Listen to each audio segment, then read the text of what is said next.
And we are back. Welcome to the final day of the Champions League last 16 second legs. And after a night where Manchester City absolutely obliterated RB Leipzig and Porto somehow failed to score against Inter Milan, at least I can sit here and say that I accurately predicted both results for last night's games, which saw Inter Milan and Man City progress to the quarter-finals.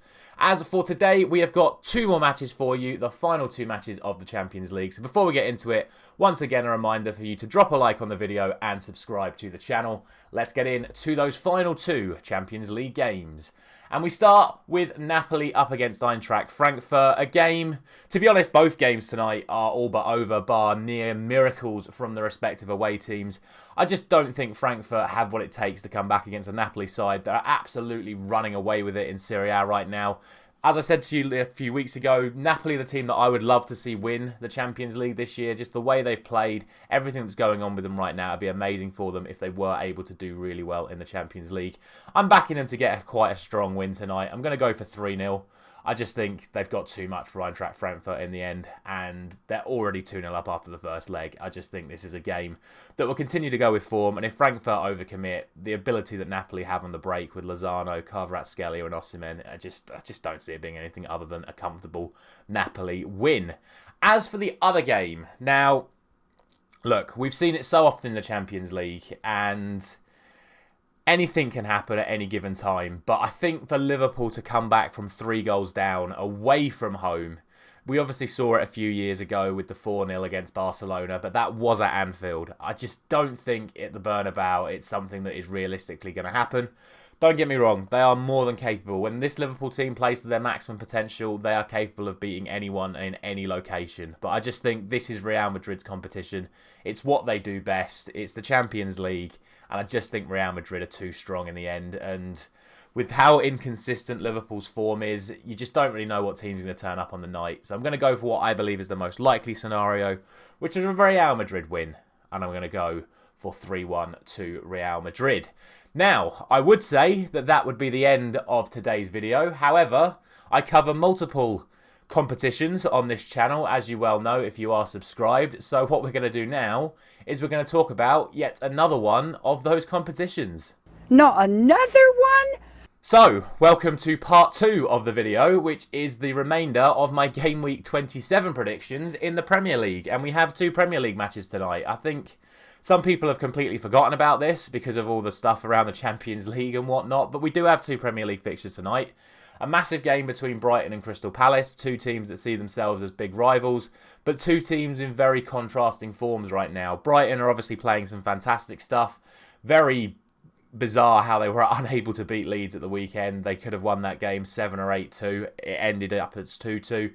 And Crystal Palace, despite defensive resilience against Man City, they just cannot score.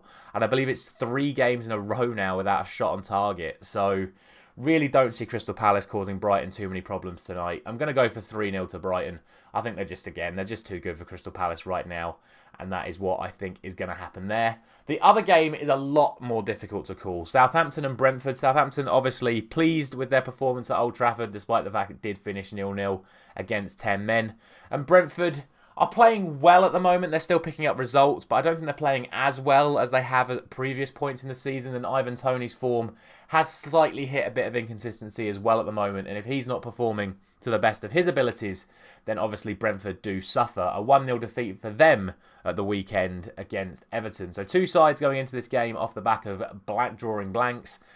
I'm going to go for a 1-1 draw. I think it's a very tight game to call. I think all 3 possibilities are available for this one. So I'm just going to put it down the middle, and I'm going to go for 1-1 in that one. And once again, I would say that that is the end of the video. However, there is still yet one more competition that I cover across all my various different series this evening. So we're going to talk about that competition right now. Oh, for God's sake, I can't stand this. And that competition is the Europa Conference League. As with Lazio and AZ Alkmaar last week, we have a game being played a day early. In the Europa Conference League, it is Istanbul Başakşehir up against KAA Ghent from Belgium. Very difficult one to call this because both teams' form, again, are very inconsistent. Istanbul Başakşehir have not performed very well in any of their games over the course of the last month, and Ghent have performed well in the Belgian league but have lost against stronger opposition.